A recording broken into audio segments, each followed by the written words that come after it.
my channel. I'm Tiffany, a retired librarian turned homeschool mom.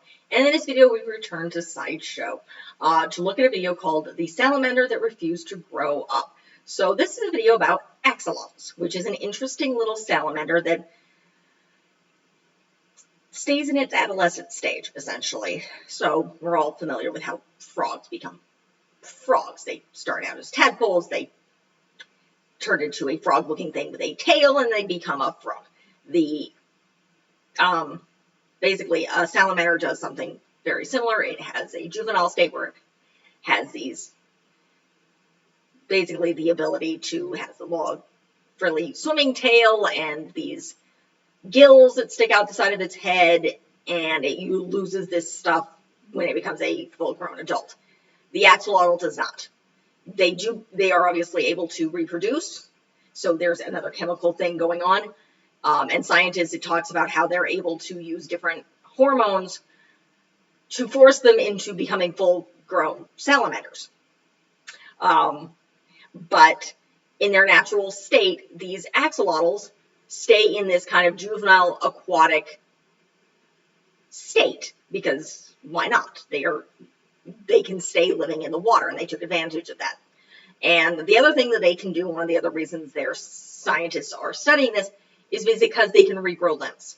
So, in this juvenile state, which they lose when they are forced to become full-grown adults. Now, again, they still can reproduce in this juvenile state. So, it is a very interesting video when you're looking at the science of metamorphosis. If you're studying how hormones work in changing, in this case, amphibians from their juvenile to an adult state, and how that different works. It does talk a little bit how scientists, when they were studying basically human hormones, they were feeding animals pituitary glands of other animals, and they would grow up. So at the time, this was like the early 1900s, the dawn of what we would consider modern medicine. So it's an interesting video. It's only about 4 minutes long, but again, it's SciShow. It's a great introduction to, if you're looking at metamorphosis, if you're specifically looking at axolotls, if your kids happen to like axolotls, they're very cute little animals. I think we have my sister-in-law knitted one for my daughter. It's in an animal bag somewhere. We have lots of stuffed animals. So it's in there somewhere. They're very, very cute. They have little gill thingies. They're like white little creatures. They're very cute little strange looking salamanders. But again, if you're doing units on salamanders, on metamorphosis, on certain hormones and growth hormones, on amphibians in general, this is a great video to watch and to gather more information. Double check the video here, see if they give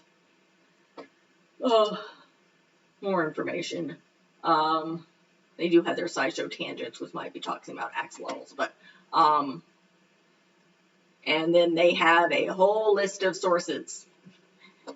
So there's a whole bunch of sources down here in this, where you're getting the journals and all the information they got their stuff from. So again, it's also a great resource.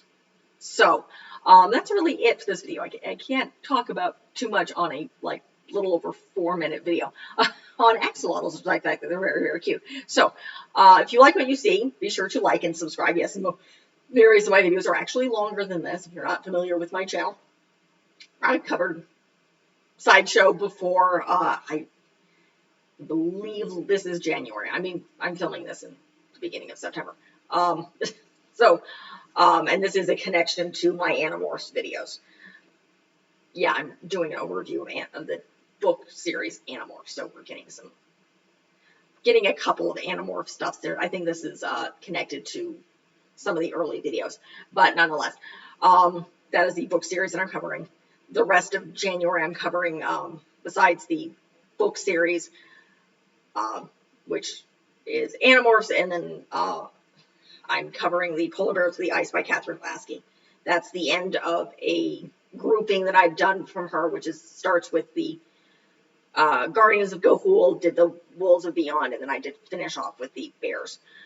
So you can check those out as well if you're interested.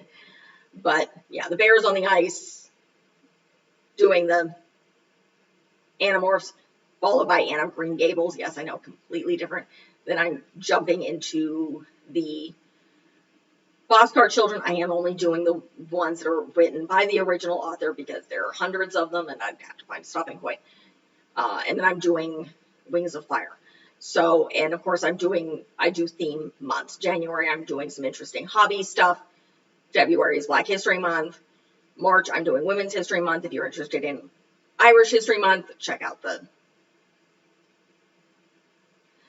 playlist. I'm covering the Titanic in April. I'm doing Asian, Western immigration through Angel Island in May. Ellis Island, Eastern immigration in June. I'm either covering cooking or women's. July and August, it's a cross up between cooking and women inventors. I'm not sure in what order. I'm doing a deep dive into Beauty and the Beast in September. If you want a preview of that, check out my deep dive into Cinderella in the playlist. I'm doing space in October. I have haunted stuff. You can check out the playlist again. Limited stuff. That's child appropriate, and I don't like horror films. So if you want to check out a horror book series, you can check out the playlist for The Last Apprentice. That's very dark. Very, very dark. I followed that by The Princess Diaries, so that shows you how very, very dark it is. Then I'm doing the Hindu Festival of Diwali for Native American stuff. Check the playlist. There's limited stuff similar to haunting stuff. And then I'm doing mysteries in December.